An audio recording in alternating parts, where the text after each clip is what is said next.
me to hush, hush, hush, hush, hush, but I won't shut. I know they want me to. Hello, Internet, and welcome to the 2014 YouTube Comic Book Community Review. This year we are tackling one of the fan favorites of Batman. We're tackling Batman Hush, and it is going to be fun. It's going to be interesting to hear what people think about this. If you've been around the community for a while, you know people have talked about this before, but we're breaking this down issue by issue. This is going to be great. So before I actually dig into my issue, given that I have the first issue, I want to talk about what some of the hype was before you even flipped over that gorgeous Jim Lee cover.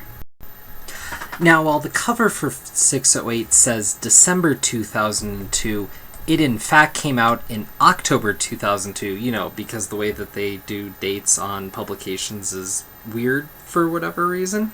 So, this was huge. The month before, we were in the end of Brubaker's run, and Batman was 32 on the comic sales chart.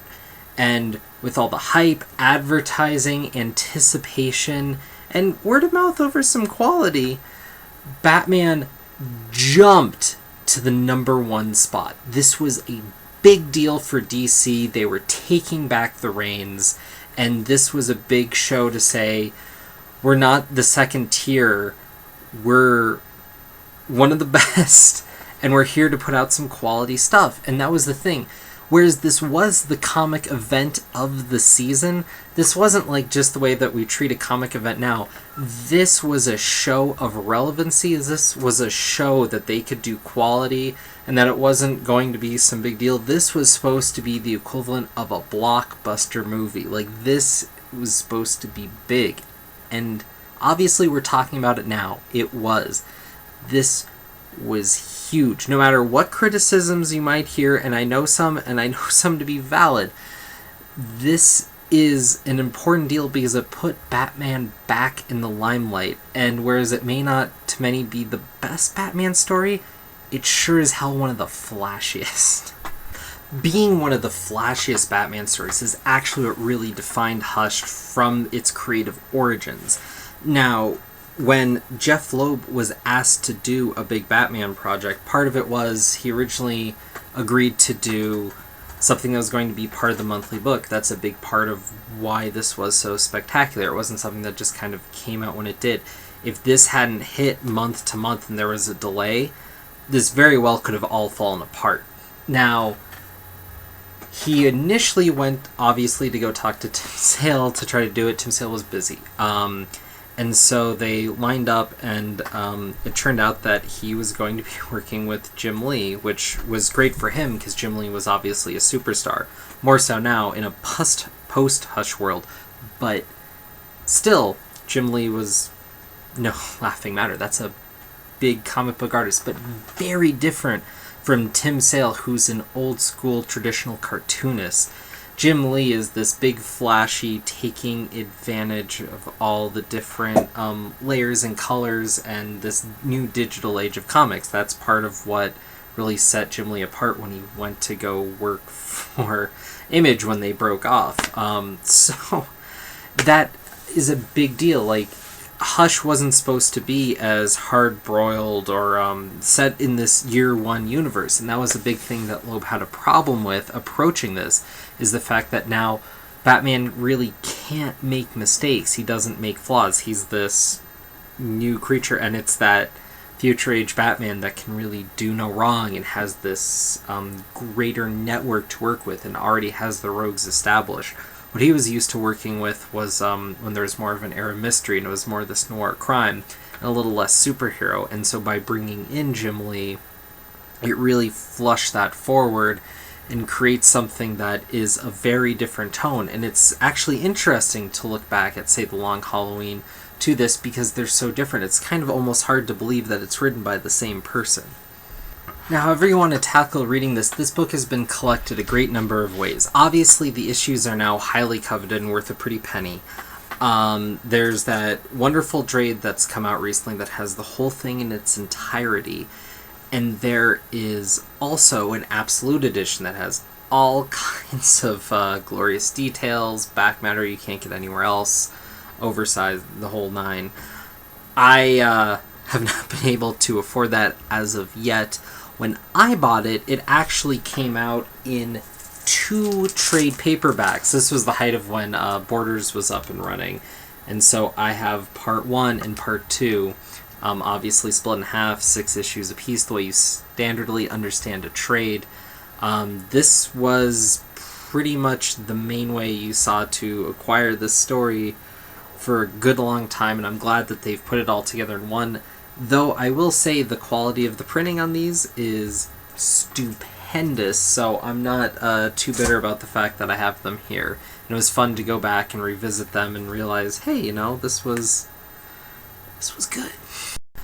While this may have not actually been in the issue, there's a quick 2-page rendition of Bruce Wayne as a young boy is in an alley, his parents get murdered, and then he goes to become the Batman. But the narration is essentially from the perspective of Alfred, and it does a lot to set up this idea of this detached boy and seeing him as someone who took this horrific event and uses it as motivation to go forward to be the Batman.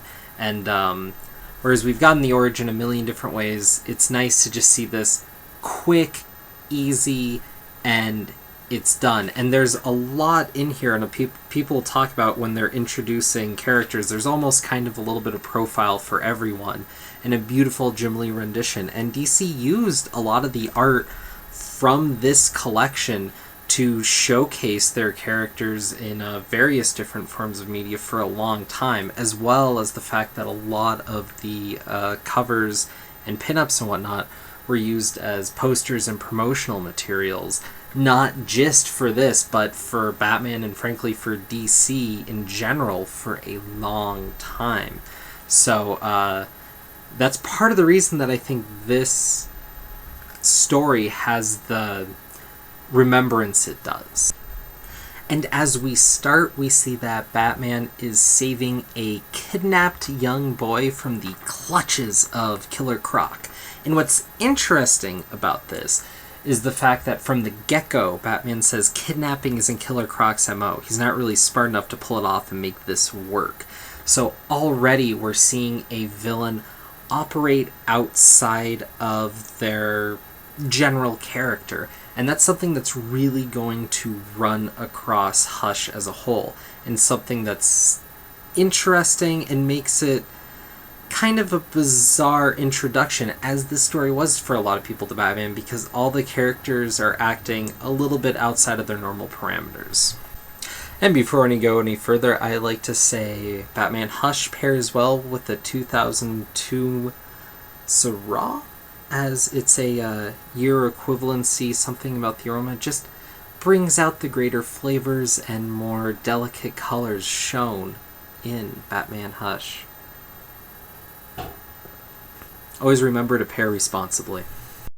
So of course Batman saves the boy and he takes out Killer Croc, and it's this beautifully rendered fight sequence. You can really need to appreciate the page on your own. And what's interesting is it's not JCPD, but it is rather the FBI that comes in and intervenes. And they're saying, we could have handled it and now secured the money. Oh no, someone's ran off with the money. Who could it be? Everyone's like, she could have.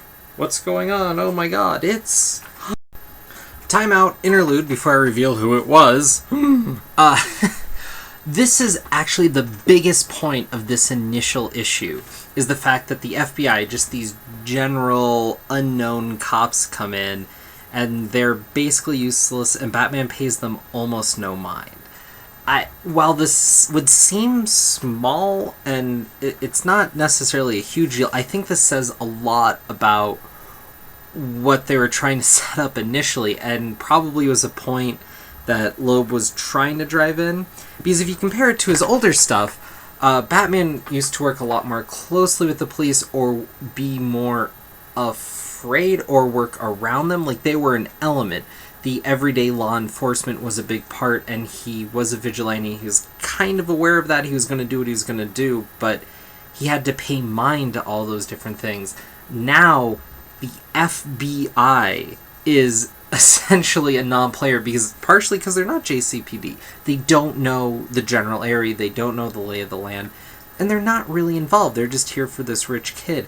And by paying them no mind and being a superhero, essentially a player, and as we deal with that, Killer Croc is also a player, someone to contend with. They are these people, these characters that the general day-to-day folk have no conception, no real bearing on. And so this story kind of comes a little bit closer and becomes part of the Bat mythos for that, because we're only dealing with these characters now. They're the only ones that are relevant. We have our Batman, we have our Killer Croc, and we have who's next and who's to come. But the general populace doesn't have an effect, so we shrink in the circle and we see who's important here, and that says a lot to the level that Batman's playing on now, and a lot to the level that the story is on, because now it's superheroes, it's not crime with a funny mask. So that's a big difference for Hush from this creator standpoint. Also, I mean, versus where Brubaker was, and really trying to make Batman a larger-than-life character, which he has to be when you're having the Jim Lee art back it up. It's just a big part of what makes this story so grand. It's Catwoman, who was back in Gotham City, kind of coming back from Brubaker's run, I guess. It's a little odd, but she's there and she's running off with this money, which is weird because at the time Catwoman was kind of more of a reformed character, so I don't know, they just don't really do a lot with it, but it's supposed to be kind of the classic Batman rogues here, and Batman's about to catch up and nab her when at the last second his line is cut by a miscellaneous sharp object. And Batman ends up, boom, down in an alley with a bunch of criminals starting to surround him. And then we find that Catwoman is back and she is under Poison Ivy's control, which is interesting because as we've elevated with these super players above the normal, we're also seeing that there's manipulation going on amongst those rakes, and so we're having kind of this power stature building, and that's going to continue throughout this mystery. And it's going to be more than just following the money, but kind of following the point of it. But we're also seeing that Poison Ivy has control over one of these super players. Sounds a little funny, but yeah, she's in control, and then we're moving on into the next issue. So be back here for issue 609 when that moron Comic covers it, and he's going to do a great job. You guys will see. And please stay tuned for the rest of the Batman Hush review. It's going to be great. I'm really looking forward to what people are going to be saying. And have a good one.